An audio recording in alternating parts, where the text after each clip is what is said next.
Next topic आता है अपना विलेय विलायक की भौतिक अवस्था के आधार पर दूसरा वर्गीकरण है। ठीक है, पहले मात्रा के आधार पे था, अब विलेय विलायक की प्रकृति के आधार पर। इस आधार पर विलयन कुल 9 प्रकार के होते हैं। देखो, विलायक, विलेय और उसके उदाहरण।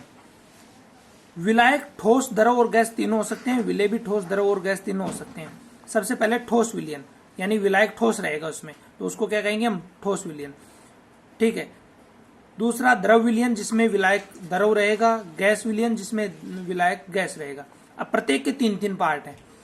पहला है विलायक ठोस, ठोस दोनों क्या है, ठोस ठोस। सभी प्रकार की जितने भी मिश्र धातुएं हैं सभी इसका उदाहरण आती हैं, वो भी सममांगी मिश्रण है।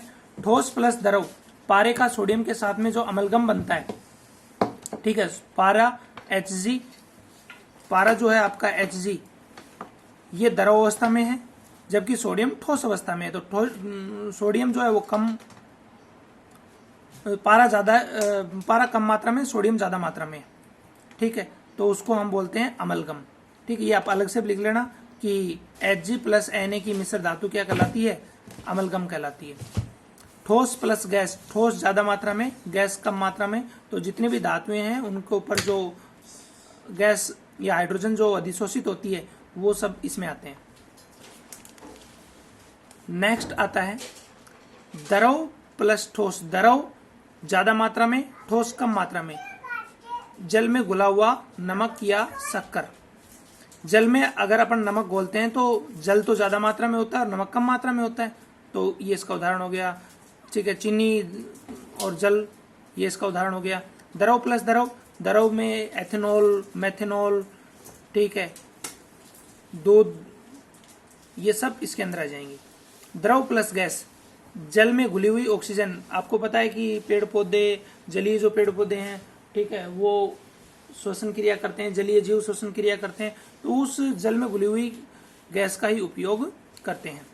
गैस प्लस गैस, गैसों का मिश्रण, जैसे O2 प्लस N2, ये सब इसमें आ जाएंगे। अब आता है विलयनों की सांद्रता को व्यक्त करना, कि विलयनों की सांद्रता को हम किस प्रकार से व्यक्त करेंगे। पहली इकाई है, ये 11th क्लास में मैंने आपको बताया था, W/W। W/W यानी भार प्रतिशत इकाई। ऊपर भी ग्रामों में मात्रा होगी और नीचे भी ग्रामों में मात्रा होगी। इसका सूत्र है विलेय की मात्रा ग्रामों में बटे विलयन की मात्रा ग्रामों में, गुणा किसे कर दो, 100 से। ठीक है, यानी इसका परिभाषा यह है कि 100 ग्राम विलयन में उपस्थित विलेय की मात्रा क्या कहलाती है, भार प्रतिशत इकाई। एग्जाम्पल देखो, 500 ग्राम पानी में 20 ग्राम चीनी घोली।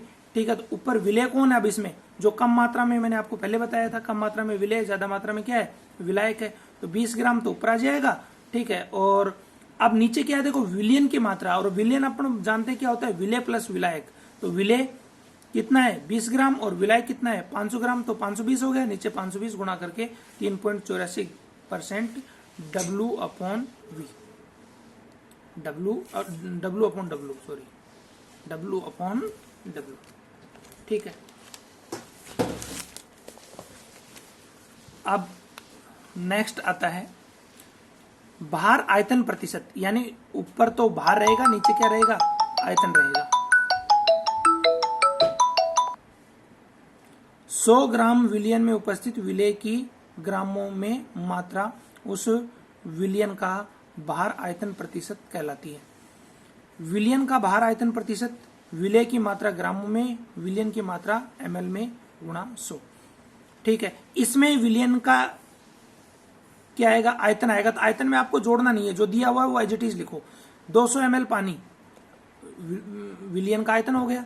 20 ग्राम नमक घुला हुआ है, इसमें घुलने के बाद में ये क्या हो रहा है, 200 ml हो रहा है। आपको पता है कि भार में फर्क पड़ता है। कोई भी चीज आप, जैसे अब 1 लीटर पानी है आपके पास,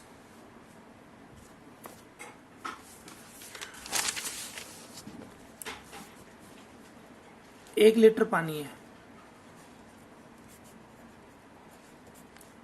ठीक है। अब उसमें आपने 50 ग्राम नमक घोल दिया, तो उसके आयतन में कोई फर्क नहीं पड़ेगा, अभी वो 1 लीटर ही आयतन रहेगा, जबकि भार में फर्क पड़ेगा। समझ गए? तो कोई भी विलेय अगर विलायक में घोलते हो तो उसके आयतन में कोई भी फर्क नहीं पड़ेगा। ये आप करके देख लेना चाहे प्रैक्टिकली।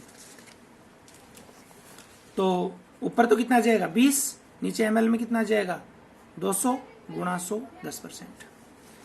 तीसरा आता है आयतन आयतन प्रतिशत। आयतन आयतन प्रतिशत प्रति 100 ml विलयन में उपस्थित विलेय की ml में मात्रा आयतन आयतन प्रतिशत कहलाती है। इसमें फिर वही आ जाएगा विलयन का आयतन, तो विलेय प्लस विलायक का आयतन आ जाएगा इसमें। ठीक है, जैसे 500 ml पानी में 100 ml एल्कोहल घुला हुआ है। ठीक है, तो नीचे विलयन का क्या हो जाएगा 500 प्लस 600, 500 प्लस 100 तो कितना हो जाएगा 600, 100 बटे 600 गुणा 100 तो 16.67%। ठीक है, चौथी इकाई आती है इसमें पीपीएम, पार्ट्स पर मिलियन। जब कोई पदार्थ बहुत कम मात्रा में उपस्थित हो तो हम इससे प्रदर्शित करते हैं पीपीएम। ठीक है, जैसे एग्जांपल लेता हूं, मैंने कहा कि टूथपेस्ट में 15 पीपीएम फ्लोराइड है। ठीक है, समझ गए।